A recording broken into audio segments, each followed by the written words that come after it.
Tubuhmu adalah cerminan apa yang kamu makan. Mau sehat? Yuk gizi seimbang dulu. Assalamualaikum warahmatullahi wabarakatuh. Selamat datang kembali di channel saya.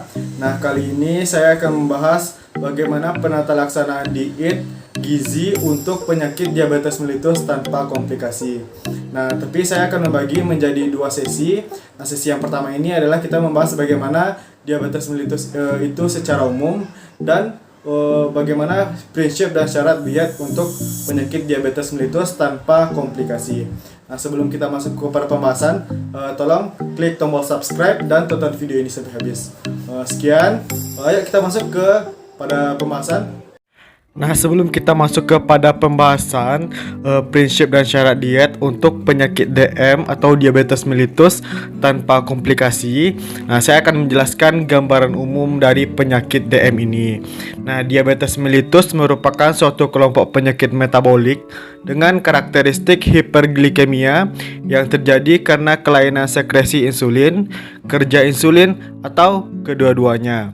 Nah, pada DM tipe 2, tubuh tidak mampu membuat cukup banyak insulin, atau mungkin juga tidak ada cukup insulin, atau tubuh bermasalah dengan menggunakan insulin atau disebut dengan resisten insulin. Nah, jika insulin di dalam tubuh tidak cukup banyak atau tidak dapat bekerja dengan baik, maka glukosa tidak dapat diubah menjadi energi.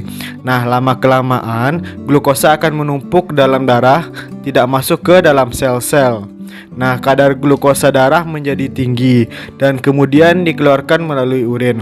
Nah, hal ini akan mengganggu organ-organ tubuh atau menimbulkan komplikasi-komplikasi lain seperti gangguan pada mata, ginjal, syaraf, jantung, pembuluh darah, dan lain-lainnya. Nah, sekarang kita masuk kepada tujuan diet diabetes mellitus. Nah, diet diabetes mellitus disebut juga dengan terapi gizi medis. Nah, tujuan terapi gizi medis adalah membantu penyandang diabetes mellitus memperbaiki kebiasaan makan dan olahraga untuk mendapatkan kontrol metabolik yang baik.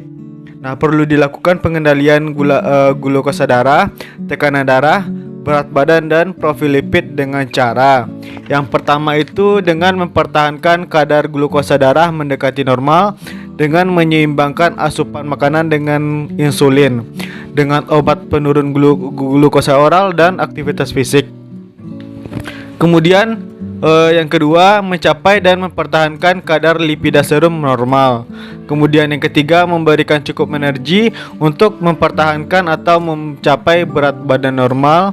Kemudian menghindari komplikasi akut pasien yang menggunakan insulin seperti hipoglikemia, komplikasi jangka pendek dan jangka lama, serta masalah yang berhubungan dengan latihan jasmani. Kemudian meningkatkan derajat kesehatan secara keseluruhan melalui gizi yang optimal. Nah, kita masuk kepada syarat dan prinsip diet. Prinsip pengaturan makan pada penyandang diabetes tanpa komplikasi hampir sama dengan anjuran makan pada masyarakat umum, yaitu makanan yang seimbang dan sesuai dengan kebutuhan kalori dan zat gizi setiap individu.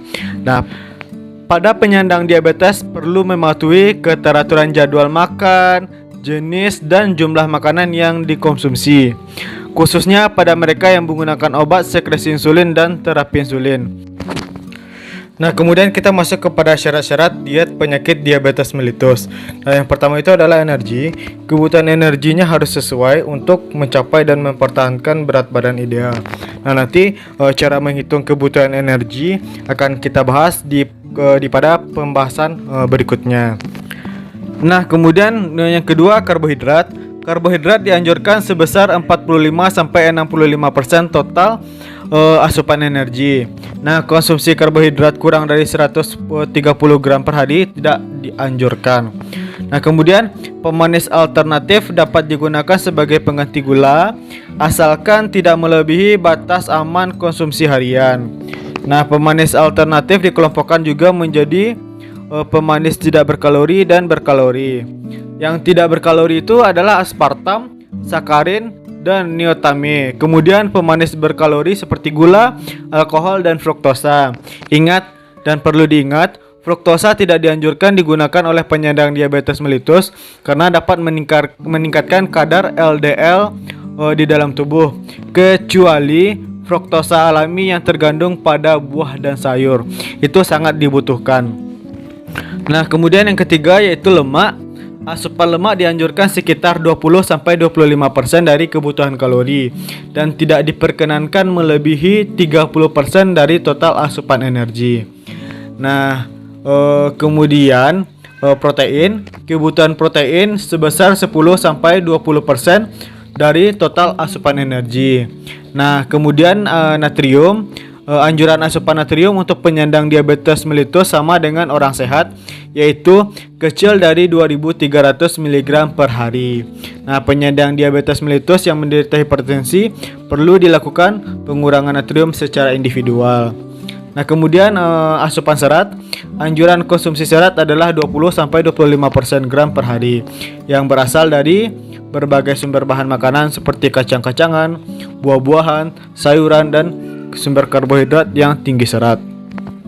Nah, mungkin itu yang dapat saya sampaikan.